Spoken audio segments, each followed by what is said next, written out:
جو غزل ہم پڑھ رہے ہیں مولانا کی، اس کے بارے میں اس کا پچھلی نشست میں مطلع ہی پڑھ سکے تھے، تو آج آگے چلیں گے۔ لیکن آگے چلنے سے پہلے ایک دلچسپ سوال مجھے ملا ہے شارق خان صاحب کی طرف سے، کہ جو عافیت بھی نہ رہی، عافیت سے بھی منقطع ہو گئے، تو عافیت کی جگہ کون سا حال یا کون سی کیفیت حاصل ہوئی؟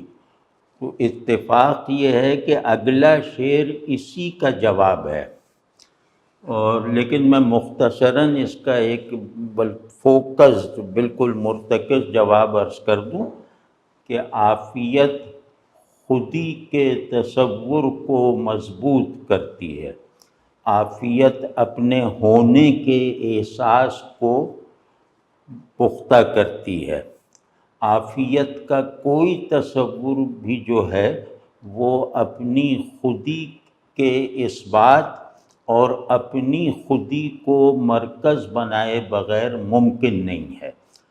تو اس غزل کا جو تھیم ہے وہ یہی ہے کہ میں اپنی خودی کے تعین سے نکل گیا، اور اس خودی کے تعین میں میرے جو احوال اور کیفیات اور خیالات تھے وہ سب اب میرے لیے متروک ہو گئے ہیں۔ تو ان کے ترک ہو جانے کے بعد کی صورتحال اب یہ اگلے شعر میں بتا رہے ہیں۔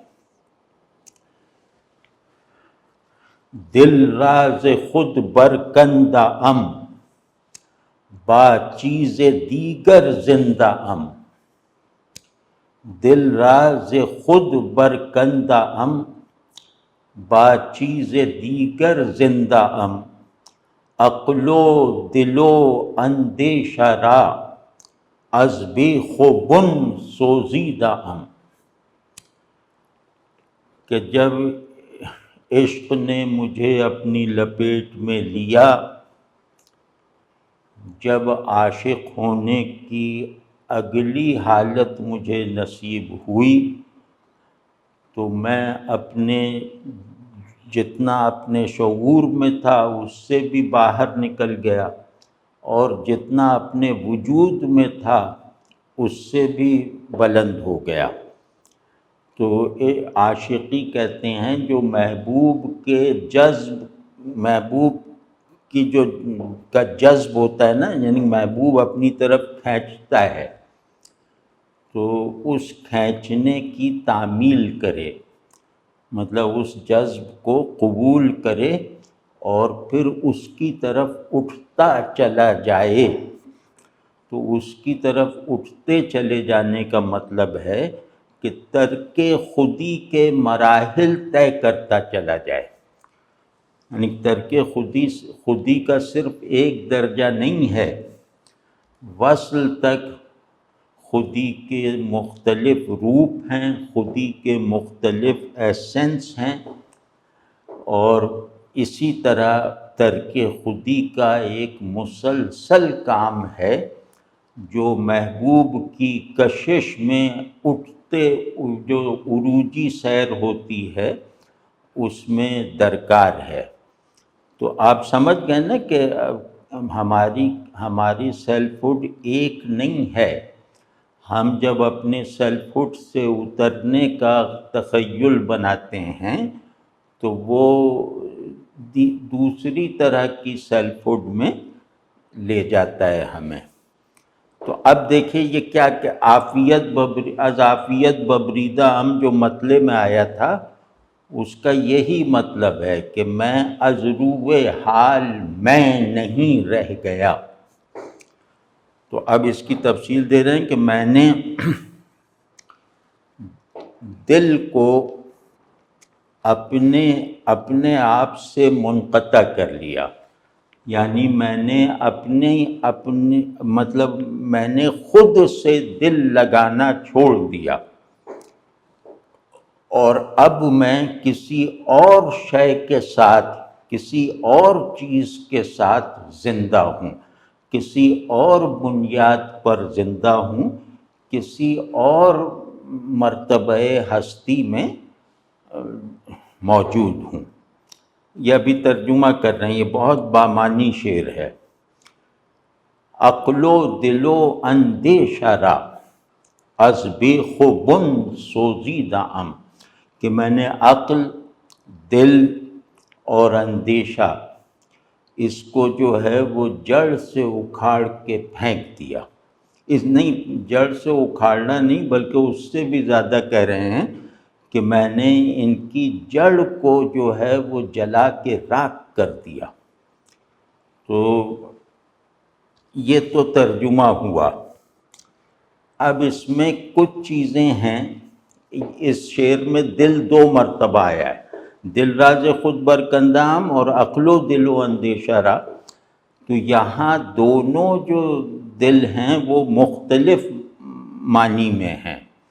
ایک یہاں پہلا جو دل ہے کہ دل راز خود برکندام، تو اس کا مطلب یہ ہے کہ میں خود سے بیزار ہو گیا، میں خود سے جو بے نیاز ہو گیا، مجھے اپنا آپ برا لگنے لگا جو پہلے اچھا لگتا تھا، اور میں اپنے لیے معلوم ہی نہیں بلکہ محسوس بھی نہیں رہا، یعنی میں اپنے ذہن میں بھی نہیں رہا اور اپنے دل میں بھی نہیں رہا۔ تو وہ کون سی چیز ہے جو اب میرے لیے بنائے وجود بنی ہوئی ہے، وہ ابھی اس شعر میں نہیں کھولی ہے، لیکن قرائن سے اگر ہم اس کو مطلع سے ملائیں اور مطلع کا تسلسل سمجھیں تو وہ چیزیں دیگر عشق ہے، کہ میں نے خود، اب میں ایک نئے جوہر ہستی کے ساتھ موجود ہوں، میں ایک نیا جواز وجود لے کر موجود ہونے میں ترقی کر رہا ہوں، اور اس حال میں جو ہے وہ اس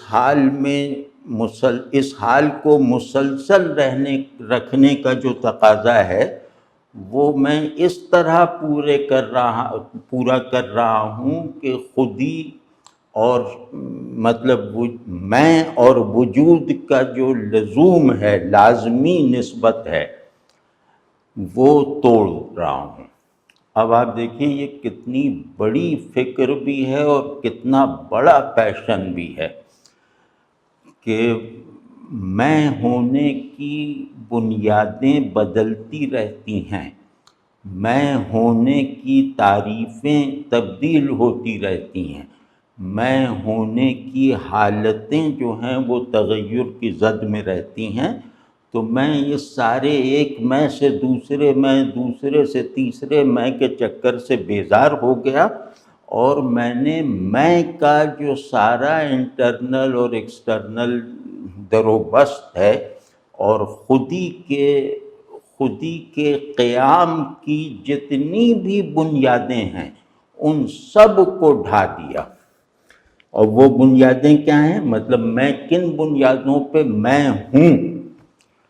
وہ عقل ہے، دل ہے اور اندیشہ ہے، یعنی میرے شعور خودی کی 3 اساس ہیں، وہ یہ ہیں۔ تو میں نے جن بنیادوں پر شعور خودی نے مجھے اپنی گرفت میں لے رکھا تھا، جن بنیادوں پر شعور خودی کی تکمیل کرنے کے لیے میں موجود ہونے کے اصل احوال سے محروم ہو گیا تھا، میں نے وہ بنیادیں جو ہیں وہ ڈھا دیں۔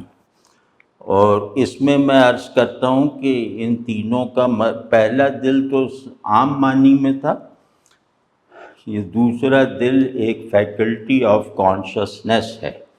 عقل، یوں کہہ لیں اس غزل کے تھیمز کو دیکھتے ہوئے کہ عقل غیاب کے آداب سکھاتی ہے، یعنی محبوب غائب مطلق ہو تو عقل اس کے ساتھ جڑا رکھتی ہے اور اس کو نہ دیکھ سکنے کو کسی فراق کی کیفیت کا سبب نہیں بناتی۔ تو یہ عقل ہے۔ اور دوسرا جو ہے وہ دل ہے جو محبوب کے حضور میں پرورش پاتا ہے، محبوب کے حضور کے آداب بجا لاتا ہے۔ محبوب وہ ہے جو بذات غائب ہے اور اپنی صفات کے ساتھ ظاہر ہے۔ تو دل جو ہے وہ صفات میں جو اس کا اظہار ہے، صفات کے آثار میں جو اس کا اظہار ہے، دل اس اظہار کو ایسی عارفانہ مہارت سے اپنے اندر جذب کرتا ہے، ایسے صدق تعلق سے اپنے اندر سموتا ہے کہ ذات کا غیاب مطلق بھی اس کے لیے کیفیات حضور کا سرچشمہ بن جاتا ہے۔ تو یہ دل ہے کہ دل غیاب مطلق میں رہنے والے کے حضور میں رہتا ہے، اور یہ حضور فرضی اور خیالی نہیں ہوتا، وجودی ہوتا ہے۔ تو یہ دل ہے۔ اور اندیشہ کہتے ہیں کہ جتنا معلوم ہے اس پر قانع نہ رہنا، بلکہ اپنے علم کو بڑھاتے رہنا۔ تو عقل جو ہے، سمجھے، میں مثال آسان کرنے کے لیے دے رہا ہوں کہ یہ تین چیزیں ہمیں حق یا حقیقت سے متعلق رہنے کے لیے ملی ہیں۔ تو ان کی اگر ہم ایک سوانح سی، ایک ان کے جیسے بہت آسان سا ان کے اپنے اپنے ڈومینز طے کرنا چاہیں تو عقل کا تعلق ازل سے ہے، یعنی ماضی سے ہے۔ دل کا تعلق اس حال سے ہے جو کبھی ماضی نہیں بنتا اور جس میں مستقبل موجود نہیں ہے، یعنی حال مطلق سے ہے۔ اور اندیشے کا تعلق مستقبل سے ہے۔ تو یہ جو وجود کا زمانی جو ایک ڈھانچہ ہے، اس زمانیت کے ڈھانچے کو کوالیفائی کرنے کے لیے مجھے یہ تین چیزیں دی گئیں۔ اسی طرح عقل جو ہے وہ شے کی حقیقت کو قابل حصول سمجھتی ہے۔ عقل دکھائی نہ دینے والی چیزوں کی معنویت کو سمجھتی ہے۔ عقل یہ جانتی ہے، عقل اس خلقت میں ڈھلی ہے کہ جو ظاہر ہے وہ کسی باطن کا مظہر ہے، جزوی مظہر ہے۔ تو وہ تمام ظہور میں، تمام مظاہر میں ان کی اس حقیقت کی طرف پیش رفت کرنے کی اہل ہے جو حواس سے نہیں پائے جا سکتے۔ تو یہ ہو گیا عقل کا۔ اور دل حال مطلق ہے۔ ہم حضور میں ایسا تسلسل ہے کہ جس تسلسل کو زمانی یونٹ سے ناپا نہیں جا سکتا۔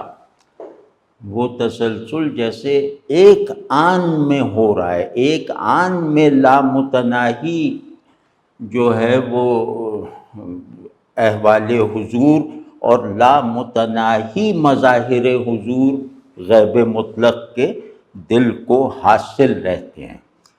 تو دل جو ہے وہ عقل حقیقت کی ٹرانسینڈنس کی اہمیت کو سمجھتی ہے، اور دل جو ہے وہ اپنے عاشق ہونے کو، اپنی صلاحیت کو اور اس میں پائے جانے والے اس پیشن کو کنٹین کیے ہوئے ہے، جو خود اپنے اندر ایک ٹرانسینڈنس رکھتا ہے۔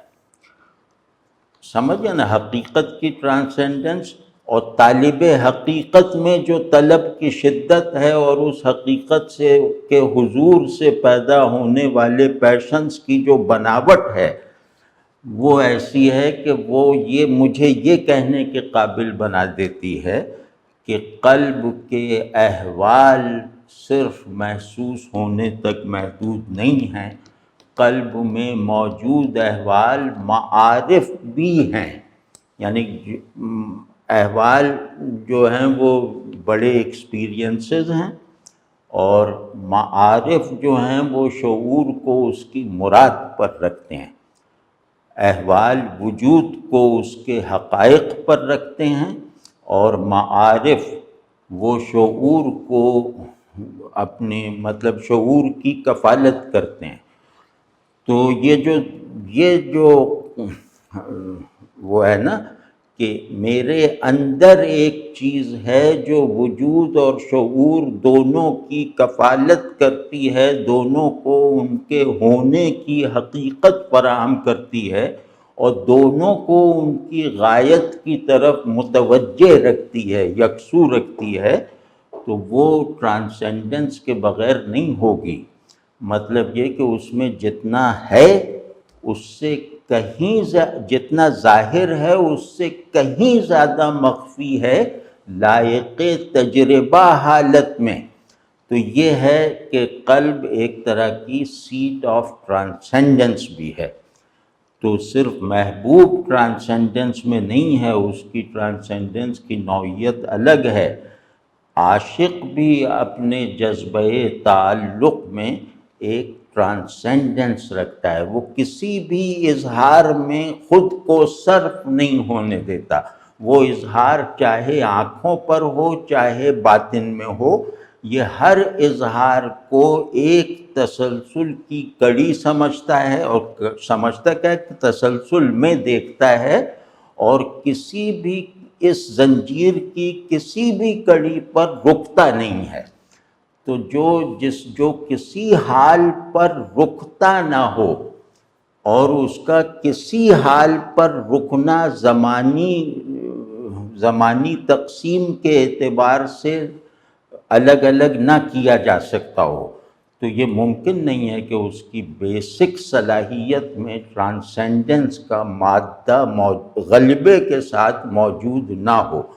تو اللہ کی طرف سے ہمیں ایک مرکز وجود دیا گیا ہے، ایک جوہر شعور دیا گیا ہے، وہ ایک ہی چیز ہے جو شعور کا جوہر اور وجود کی حقیقت ہے، حقیقت کی وہ جو حقیقت کا ایکسپیرینس یا حقیقت کی معرفت ہے۔ تو یہ اتنا زیادہ سیلف لیسلی ہو جاتی ہے کہ وہ سیلف لیس ہونے کی حالت جیسے جیسے حاصل ہوتی جاتی ہے، ویسے ویسے اس کے جو ٹرانسینڈنس کے امکانات ہیں، اس کے اندر رکھی ہوئی جو ٹرانسینڈنس ہے، اس کی ساخت میں شامل جو ٹرانسینڈنس ہے، وہ خود اس پر منکشف ہوتی چلی جاتی ہے۔ تو آپ سمجھ رہے ہیں نا کہ عقل کہتی ہے کہ میں عالم ہوں اور معلوم کو غالب رکھنا ہے، اور دل کہتا ہے میں عاشق ہوں، میں عارف ہوں، اور محبوب اور معروف کو کے حضور میں رہتے ہوئے اپنے آپ میں رہنا ہے، یعنی میرا اپنے آپ میں رہنا گویا محبوب کے حضور میں رہنے کی شرط ہے، میں اس طرح کا بنا ہوا ہوں۔ تو واضح ہے نا یہ بات؟ تو یہ جو ہے یہ خودی میں ٹرانسینڈنس کا جو جوہر ہے اس کو فعال کر دیتا ہے، اسے عمل میں لے آتا ہے، حال میں لے آتا ہے، یہ قلب کا کام ہے۔ اور اندیشہ یعنی فکر یہ ہے کہ میں جو جانتا ہوں اس پر قناعت نہ کروں، اور اس ادھورے علم کو میں مزید کسی علم کا ذریعہ بناؤں۔ تو یہ جو مزید ذریعہ بنانے والی ذہنی حرکت ہے، معلومات کی مدد سے مجہولات کی طرف رخ کرنا اور حرکت کرنا، اور خود مجہولات کی کیٹیگرائزیشن کرنا معلومات کے نمونے پر، یہ فکر ہے۔ اور اس کا مقصود ہمیشہ ایک زمانی مستقبل میں ہے۔ تو مطلب فکر اس چیز کا نام نہیں ہے کہ میں نے یہ حاصل کر لیا، فکر کا وظیفہ یہ ہے، فکر کا کام یہ ہے کہ وہ ہمیشہ اس میں رہتی ہے کہ مجھے کیا حاصل نہیں ہوا۔ تو یہ شعور کی ایک الگ فیکلٹی ہے جہاں شعور اپنی ایکٹیویٹی کے ساتھ اور اپنی حقیقت کے ادراک کے ساتھ کچھ عارضی یا مستقل افعال انجام دیتا ہے، تو وہ بذریعہ فکر ہے۔ تو مطلب فکر کو میں چاہ رہا ہوں تھوڑا سا اس طرح سمجھ لیں کہ فکر میری وہ قوت ہے جو مجھے یہ بتا دیتی ہے کہ مجہولات اپنی نوع میں کیا ہیں۔ تو گویا وہ کسی بھی مجہول کو، یعنی نامعلوم، کسی بھی نامعلوم کو مکمل طور پر اندھیرے میں نہیں رہنے دیتی، وہ نامعلوم کو بھی کیٹیگرائز کر سکتی ہے کہ یہ میٹا فزیکل ہے، یہ فزیکل ہے، یہ ریشنل ہے، یہ مورل ہے، وغیرہ وغیرہ۔ تو فکر وہ ملکہ ہے۔ تو میں نے ان تینوں بنیادوں کو، جو مطلب میرے ہونے اور میرے تصور خودی کی تشکیل میں بنیادی کردار ادا کرتی ہیں، جن کی بنیاد پر میں وجود میں بھی ہوں اور اب شعور میں بھی ہوں، ان ساری بنیادوں کو میں نے اس ایٹریکشن کو جذب کرنے کے بعد ڈھا دیا، کیونکہ یہ اب جاذبہ حق میں رکاوٹ بن رہی ہیں۔ جاذبہ حق یعنی ڈیوائن ایٹریکشن۔ تو اب یہ محبوب کی طرف سے بھیجی گئی دعوت قبول کرنے میں، محبوب کی طرف سے دی گئی سواری کے چلنے میں رکاوٹ پیدا کر رہی ہیں۔ تو میں نے ان کو الگ کر دیا۔ اس کا کیا مطلب ہوا کہ میں کیا ہے؟ وجود کی کچھ حالتیں، وجود کی کچھ کنڈیشنز اور ذہن کی کچھ لمیٹیشنز، ذہن کی کچھ خلقی صلاحیتیں وغیرہ، یہ میں ہے۔ تو میں گویا جو وجود خودی کے کسی بھی مرتبے میں اس کا ساتھ نہیں چھوڑتی، جو بے خودی کو بھی خودی سے منقطع نہیں ہونے دیتی، جو طاقتیں میرے اندر رکھی ہوئی طاقتیں، میں نے ان کو ڈھا دیا۔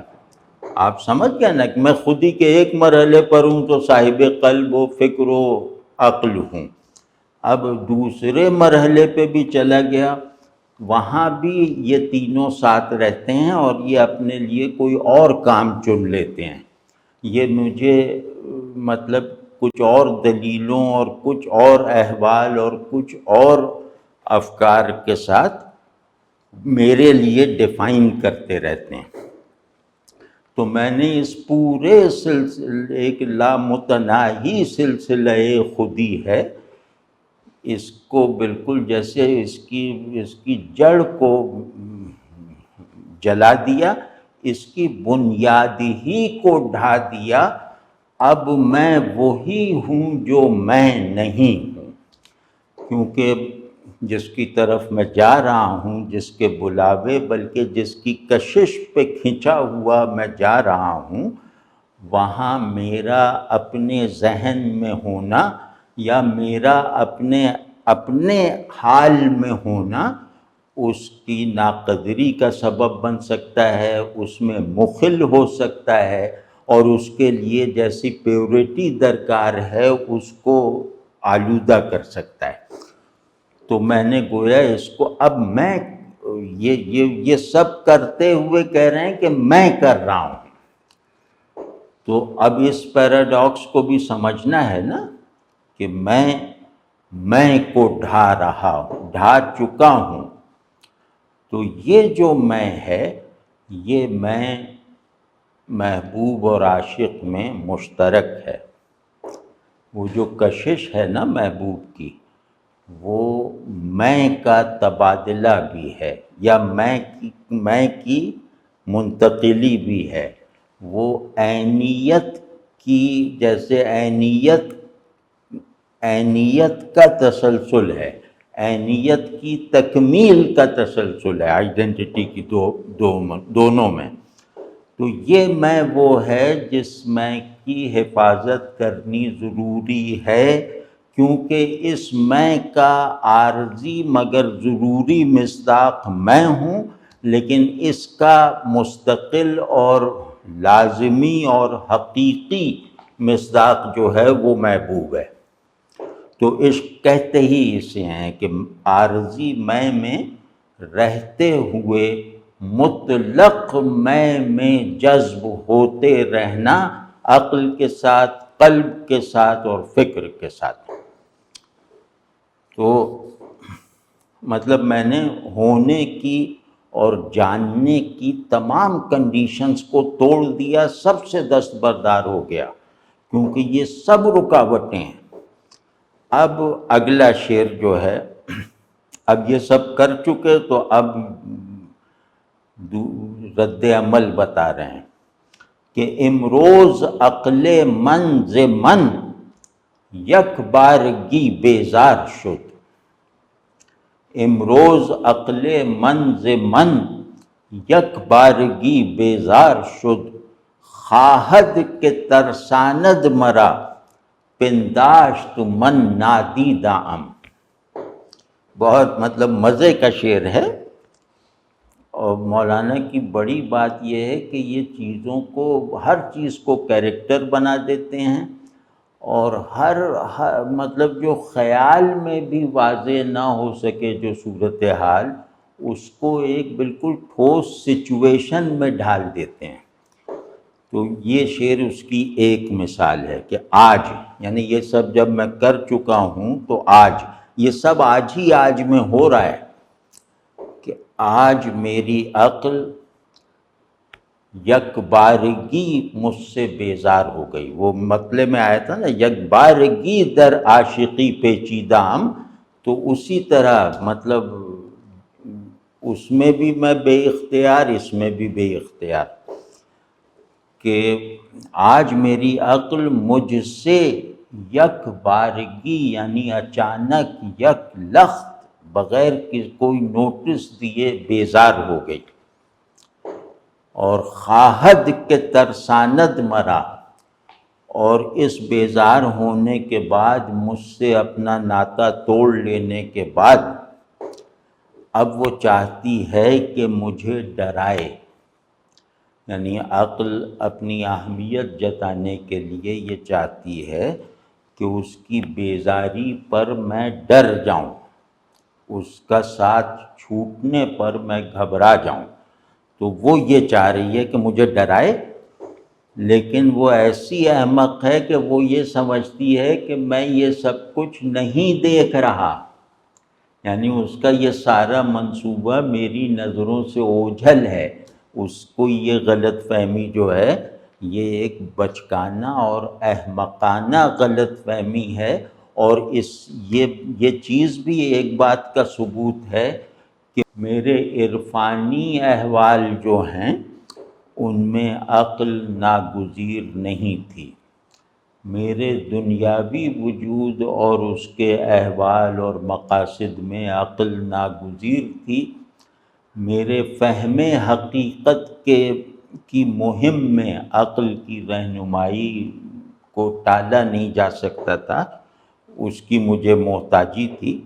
تو یہ جو میری پچھلی ہسٹری ہے، اس کی روشنی میں عقل نے کہا کہ یہ تو میری انگلی پکڑ کے چلنے کا عادی ہے، تو اب میں اس کا ہاتھ جھٹک کے اس سے الگ ہو کر دیکھتی ہوں کہ یہ بچوں کی طرح ڈرتا ہے یا نہیں، کیونکہ عقل نہیں ہے تو آپ اندھیری رات میں ہیں، آپ گویا اندھیری رات میں ایک لق و دق صحرا کے وسط میں کھڑے ہوئے ہیں اگر عقل نہیں ہے۔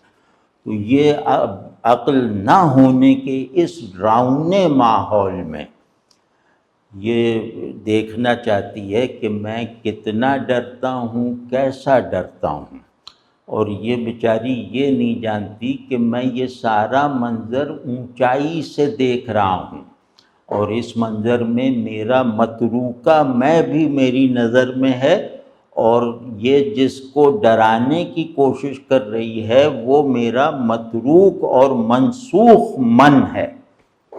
تو بڑا اچھا ہے یہ کہ میں دیکھ رہا ہوں۔ اور اگلا شعر ہے کہ مانند طفل در شکم من پرورش دارم ز خون، مانند طفل در شکم من پرورش دارم ز خون، یک بار زاید آدمی من بارہا زائیدام۔ یہ اس مصرع عجیب ہے، یہ مطلب ہانٹ کرتا ہے۔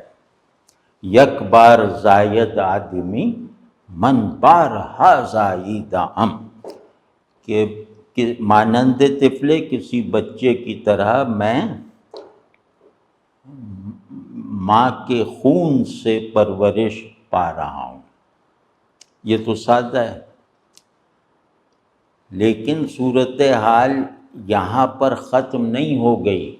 یہاں ماں کے بطن میں ہونا اور اس کے خون سے پرورش پانا، یہ تو میرے ساتھ ہو رہا ہے جیسے سب کے ساتھ ہوا ہے، لیکن اگلا مرحلہ ایسا ہے جو صرف مجھے پیش آیا ہے اور کسی کو نہیں پیش آیا بنی نوع آدم میں۔ وہ یہ ہے کہ آدمی جو ہے وہ ایک بار پیدا ہوتا ہے ماں کے پیٹ سے، میں بار بار پیدا ہو چکا ہوں۔ یہ بہت عجیب سا ہے۔ تو خیر اس کو پچھلی چیزوں سے جوڑ کے دیکھیں کہ ہر مرحلے پر میں ایک ام الوجود کے بطن میں کسی بچے کی طرح پرورش پا کر پیدا ہوتا ہوں۔ ہر مرتبہ میں حقیقت کے کسی نئے مرحلے میں اپنی نئی پیدائش کے عمل کو شروع کرتا ہوں، یا میری پیدائش کا نیا عمل شروع ہوتا ہے۔ تو یہ بہت بامانی ہے کہ ہر بار میں پیدا ہو کر زندہ رہتے ہوئے مر جاتا ہوں، اور پھر اگلے مرحلے وجود میں، اگلے مرتبہ شعور میں بچے کی طرح جنم لیتا ہوں۔ وہاں جب تک رہنا ہے رہتا ہوں، اس کے بعد اس کی مٹی میں، اس دنیا کی مٹی میں نہیں دفن ہوتا، بلکہ اگلی بلندی کی طرف پرواز کر کے یہاں سے بزرگ بن کے اگلے مرحلے پہ جا کے پھر وہ بچہ بن جاتا ہوں جو ماں کے پیٹ میں پل رہا ہے۔ بہت خوبصورت ہے، بہت خوبصورت ہے۔ اس میں بھی وہی جو ترک خودی اور قبول خودی کا تسلسل ہے، اور خودی اور بے خودی میں جو، یعنی وہ تسلسل وجود جو خودی سے بے خودی، بے خودی سے نئی خودی کی طرف رواں رکھتا ہے، تو وہ مجھے حاصل ہے، جو ان آدمیوں کو نہیں حاصل جنہوں نے اپنے جسم کو میں کی شرط بنا رکھا ہے، جنہوں نے اپنے جسم کو اپنی ڈیفینیشن کا، اپنے تعارف کا لازمی وسیلہ بنا رکھا ہے۔ میں ان آدمیوں میں نہیں ہوں۔ تو اگلا شعر ہے کہ تو مست مست سرخوشی، من مست بے سرخوشم۔ اب اچھا ہے، تو مست مست سرخوشی، من مست بے سرخوشم، تو عاشق خنداں لبی، من بے دہاں خندیدہ ام۔ کہ تو جو ہے وہ خوشی اور سرشاری میں، یہ بہت عجیب سا ہے، تو مست مست سرخوشی، یعنی تو سرخوشی کے مست میں مست ہے. ہاں مطلب تو خودی کے جس درجے میں ہے، تیری خودی کا جو نظام سرمستی اور سرخوشی ہے، تو اپنی اسی خودی کی مستی سے مست ہے، یہ مطلب ہوا.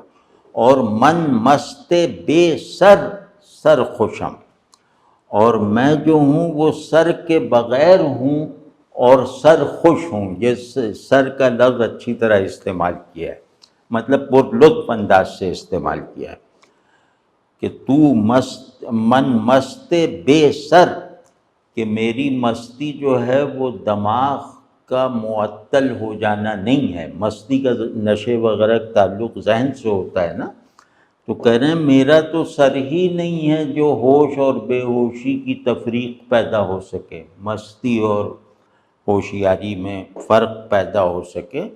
تو میں تو بغیر سر کے، بغیر مستی و ہوش کے امتیاز کے سرخوش ہوں. یہ سرخوش اور پہلا سرخوشی ان میں فرق ہے، ابھی عرض کرتا ہوں.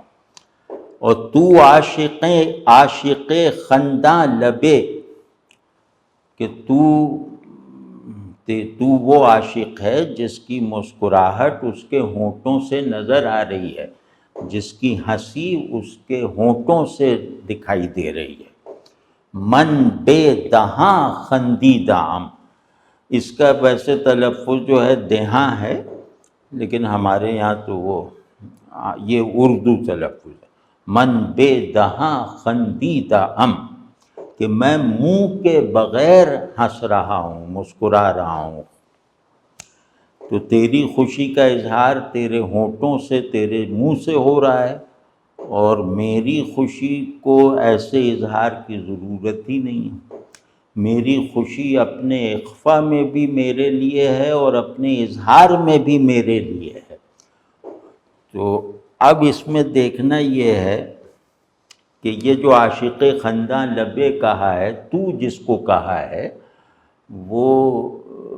وہ جیسے آدمی ہے کوئی جو محبوب سے غافل ہے اور عاشق ہونے کا دعوے دار ہے، یا جس کا محبوب بھی بالکل ظاہری ہے اور اس کا عشق بھی بالکل دکھاوا ہے. تو اس کا اپنے آپ سے مقابلہ کر رہے ہیں اس کی تحقیر کے ساتھ کہ تیرا کیا ہے، تیری مستی کیا ہے، تو مستی کے نام سے مست ہے. یوں سمجھے کہ تو نے مستی کا نام سن لیا ہے، بس اس پہ تو مست ہے.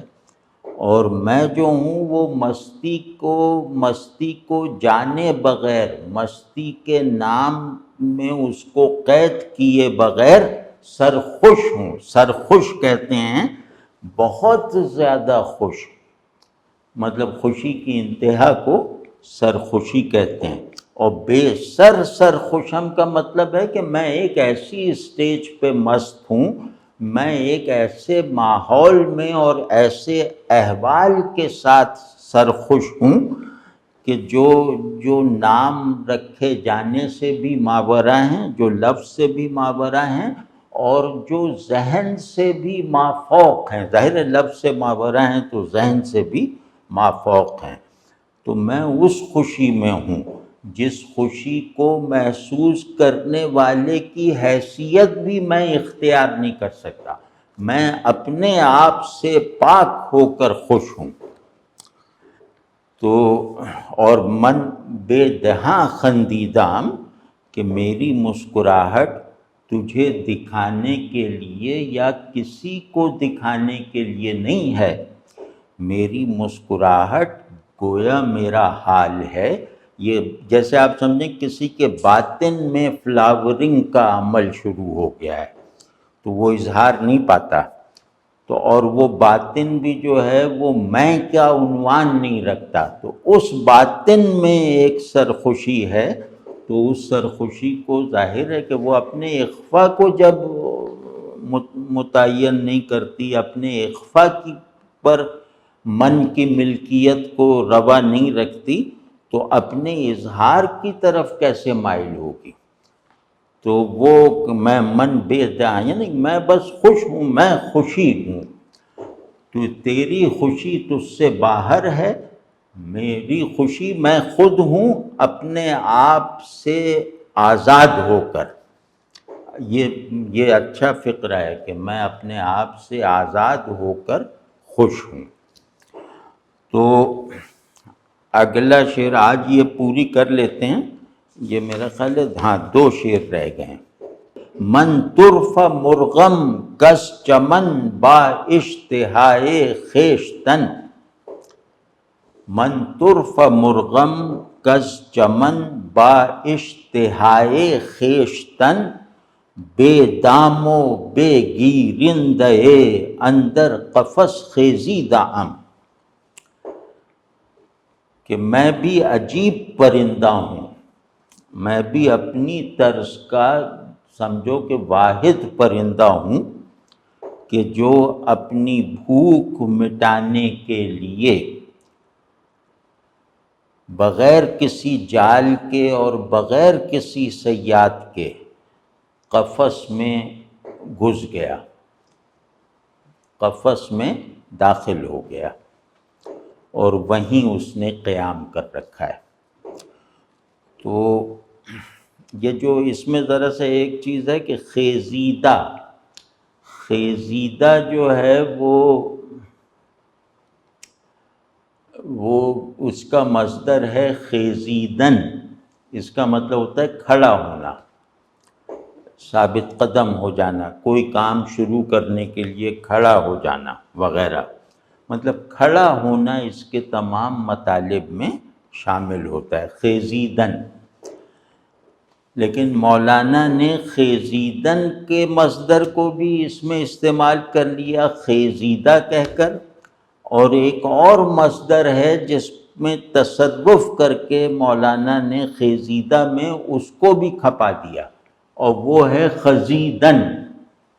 خزیدن کا مطلب ہے کسی چیز میں گھس جانا، کسی چیز میں جیسے سوراخ میں کوئی گھس جائے تو اسے کہتے ہیں خزیدن۔ تو تنگ جگہ پہ گھس جانا، تنگ جگہ کے اندر گھس جانا، یہ خزیدن ہے۔ تو مولانا نے خزیدہ میں یہ کا اضافہ کر کے اسے خیزیدہ بنا دیا، تو دونوں مطلب ہیں اس کے۔ تو کہتے ہیں میں نہ کوئی جال مجھ پہ پھینکا گیا، نہ کوئی صیاد جو ہے مجھے پکڑنے آیا، لیکن بس اپنی خواہش سے، اپنی طلب سے، اپنی بھوک سے میں جو چمن میں پوری نہیں ہو رہی تھی، نہ ہو سکتی تھی، میں قفس میں گھس گیا اور وہیں پھر مقیم ہو گیا، وہیں کھڑا رہا۔ یہ مطلب سادہ ہے شعر، اگر ہم یہ سمجھیں کہ پرندہ کیا ہے، چمن کیا ہے، اشتہا کیا ہے، اور قفس کیا ہے، تو ان سب کے معروف معنی مراد نہیں ہیں۔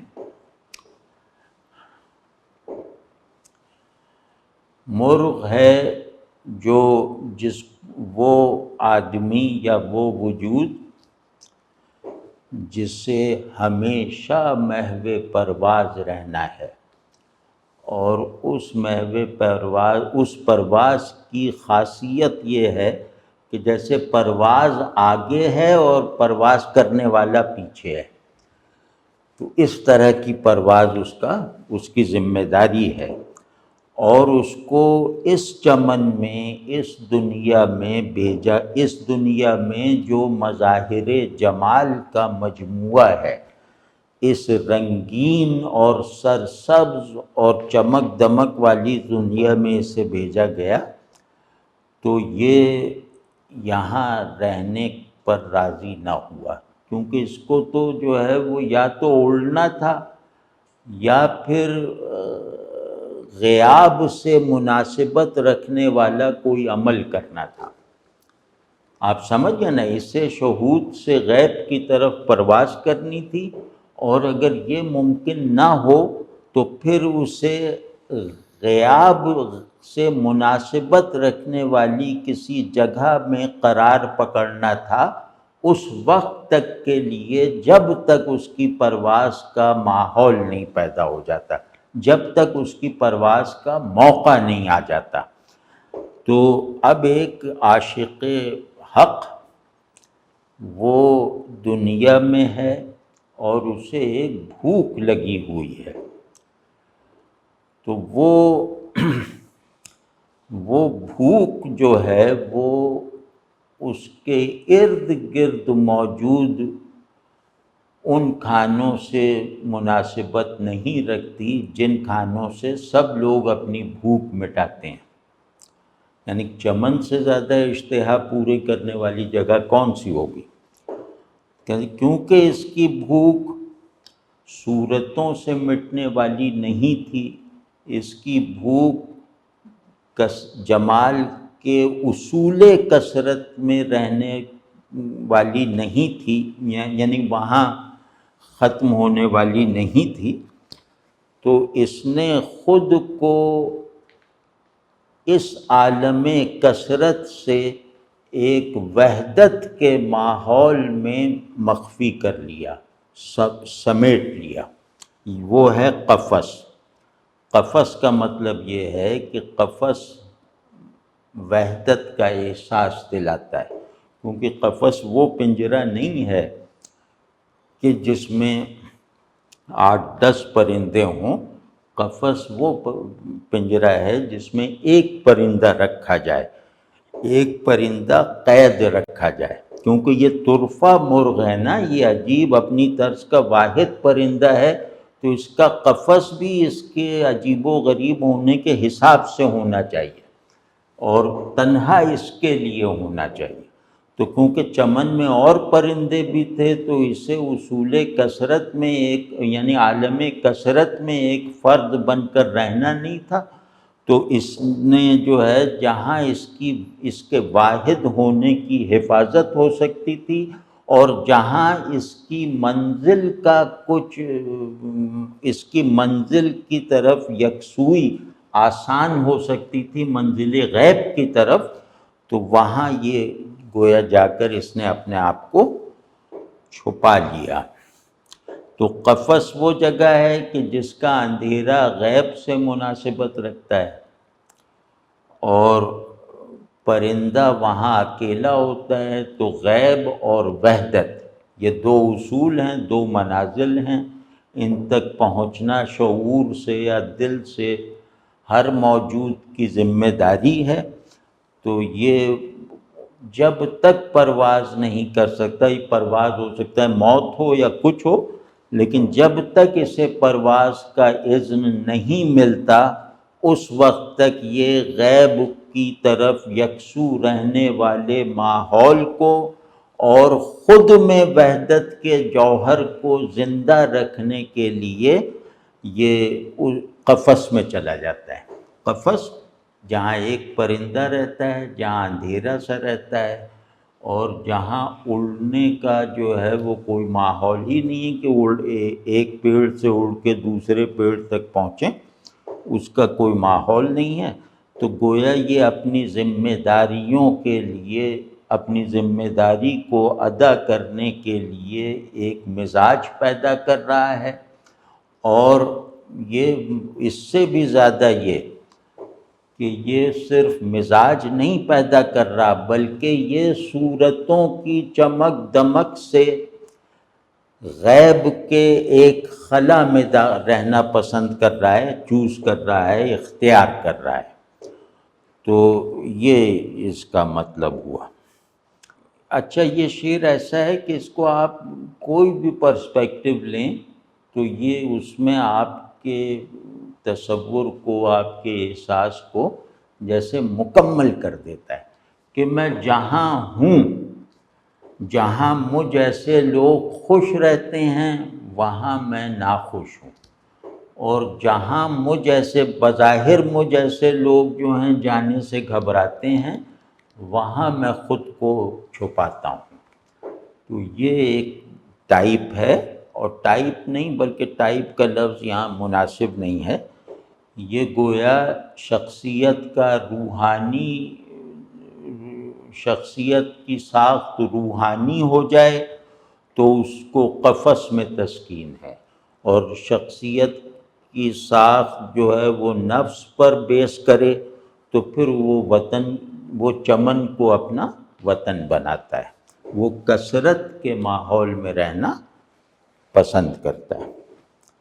اچھا، اگلا جو شعر ہے یا آخری شعر ہے کہ در زخم او زاری مکن داوائے بیماری مکن، در زخم او زاری مکن داوائے بیماری مکن، صد جان شیریں دادا ام تا ان بلا بخریدا ام، کہ اس سے جو زخم تجھے لگا ہے اس پہ رونا پیٹنا مت کر، یعنی اس پہ نہ رو، اس کی شکایت نہ کر، اسے درد و تکلیف کی طرح محسوس نہ کر، اور اس زخم کو بیماری نہ سمجھو، داوائے بیماری مکن، داوائے بیماری کا کوئی جواب نہیں ہو سکتا کہ اس کے دیے ہوئے زخم پہ رونا پیٹنا نہ کر اور بیماری کا دعویٰ نہ کر کہ میں بیمار ہوں۔ اس میں دعویٰ عجیب طرح سے استعمال کیا ہے، یعنی اس کا مطلب یہ ہے کہ پستی کی انتہا پہ ہونے کا اظہار بھی دعویٰ ہے اور بلندی کے منتہا پر پرواز کرنے کا اعلان بھی دعویٰ ہے۔ تو دعوائے بیماری مکن کا مطلب یہ ہے کہ کیونکہ زخم اس کا لگایا ہوا ہے جس کو سب بڑا مانتے ہیں، تو اس کے زخم پہ ایک طرف روتا جا رہا ہے، دوسری طرف فخریہ بتاتا بھی جا رہا ہے کہ مجھے اس نے بیمار کیا، مجھے اس نے زخمی کیا۔ تو یہ ایک پہلو دعویٰ کا نکل سکتا ہے۔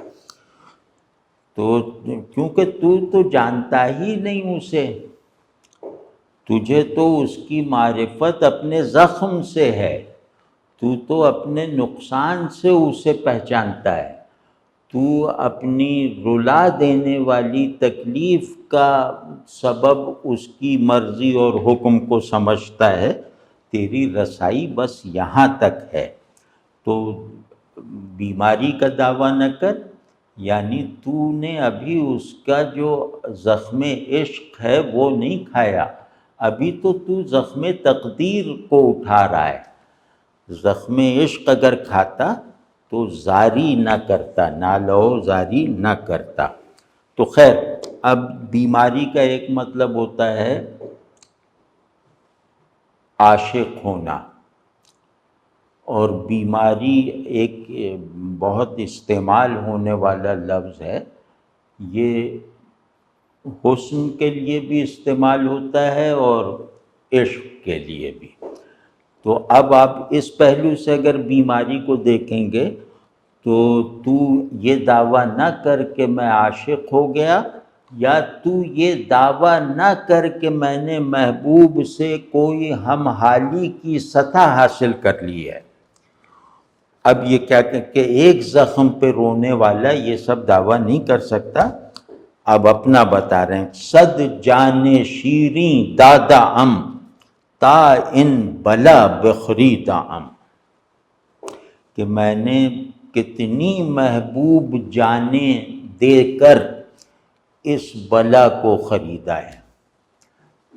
تو جسم پہ تو ایک زخم پہ رو رہا ہے اور اس کی بنیاد پہ عاشق ہونے کا اور بڑا ہونے کا دعویٰ کر رہا ہے۔ میں نے اس بلا کو، جس کے ایک زخم نے تیرا یہ حال اور اس پر یہ دعویٰ پیدا کر رکھا ہے، میں نے اس بلائے عشق کو 100 بار مر کر حاصل کیا ہے، 100 بار اس پہ جان دے کر میں نے اس کی قیمت دے کے مطلب اسے خریدا ہے۔ تو یہ عشق کے بارے میں۔ بلا وہ عشق ہے، مطلب عشق کو بلا کہنے کا قرینہ یہ ہے کہ محبوب کا جلال بھی مطلب عمل میں ہو، یعنی محبوب صرف صاحب جمال نہیں ہے، اگر صرف اس کے جمال پہ نظر کر کے عاشق ہونا ہے تو پھر تمہیں اس پر فنا ہونے کی، اپنے اپنے تعینات خودی سے نکلنے کی قوت حاصل نہیں ہو سکتی۔ تو اس کے جلال میں اس کے جمال کی معنویت اس کے جلال سے طے ہوتی ہے، اس کے جمال سے حاصل ہونے والی کیفیت اس کے جلال کی معرفت اور اس کے جلال کے حضور کے بغیر ممکن نہیں ہے۔ جمال کا مصرف یہ ہے کہ وہ جلال کو بھی ظاہر کرے۔ جمال ظاہر ہو نہیں سکتا، جلال اظہار کر نہیں سکتا، کیونکہ جلال صفت نہیں ہے، ذات کا حال ہے۔ تو جلال اخفا سے نکل نہیں سکتا اس ذات کے اظہار جمال کے بغیر۔ تو جس نے یہ سمجھ لیا نا، تو اس کے لیے پھر عشق جو ہے وہ ترک وجود کی دعوت ہے، وہ ترک دنیا کی دعوت ہے، وہ ترک خواہش کی دعوت ہے، وہ مجاہدے کی ذمہ داری لینے کا والی بات ہے۔ تو اس پہلو سے کہہ رہے ہیں کہ بلا ہے جو مجھے بالکل مٹا رہی ہے، مٹانا چاہتی ہے، تاکہ میں عاشق ہونا، محبوب حقیقی صاحب جلال محبوب کا عاشق ہونا کوالیفائی کر جاؤں۔ تو عشق کو بلا کہتے ہیں کہ جس کے فوری جو وہ ہیں، مطلب جس کے فوری جو نتائج ہیں جس سے تعلق کے، وہ تکلیف کے ہوں، رنج کے ہوں، غم کے ہوں، لیکن وہ بلا جو تم پر غم اور مصیبتیں لاتی ہے، وہ اگر تم نے جھیل لی تو یہی بلا جو ہے یہ سب سے بڑی نعمت اور سب سے بڑی رحمت بنے گی۔ تو بلا میں محبوبیت کا عنصر آپ داخل کر کے دیکھیں، بلا ہر ایک سمجھ سکتا ہے، تو بلا میں ذرا محبوبیت کا، تقدیر کا اور محبوب ہی کے امر جلالی کا تصور داخل کریں تو آپ کو لگے گا کہ یہ بلا اچھی بھی لگتی ہے، مطلب اس بلا سے ہر تکلیف اٹھانے کے باوجود یہ مجھے اچھی لگتی ہے، اور یہ میرے لیے سب سے بڑا ذریعہ ہے محبوب کی معرفت اور اس کے تعلق میں صادق ہونے کا۔ تو اس لیے میں اس کی قدر کرتا ہوں، اسی لیے تو 100 بار جان دے کر، جان بھی وہ جو طبعاً محبوب ہے، جان شیریں کہتے ہیں، جو طبعاً محبوب اور مرغوب ہے، تو میں نے جس جان سے مجھے محبت اور رغبت تھی، میں نے 100 بار اس کو دے کر یہ بلا مول لی ہے۔ تو یہ اس غزل میں آپ نے دیکھا ہوگا کہ اس میں تضادات کو جمع کیا گیا، اور پھر ان تضادات میں جو ایک معروف نسبت ہے اس کو توڑا بھی گیا ہے، تو یہ بڑی بات ہے۔ تو جناب اللہ کا شکر ہے کہ یہ غزل مکمل ہو گئی۔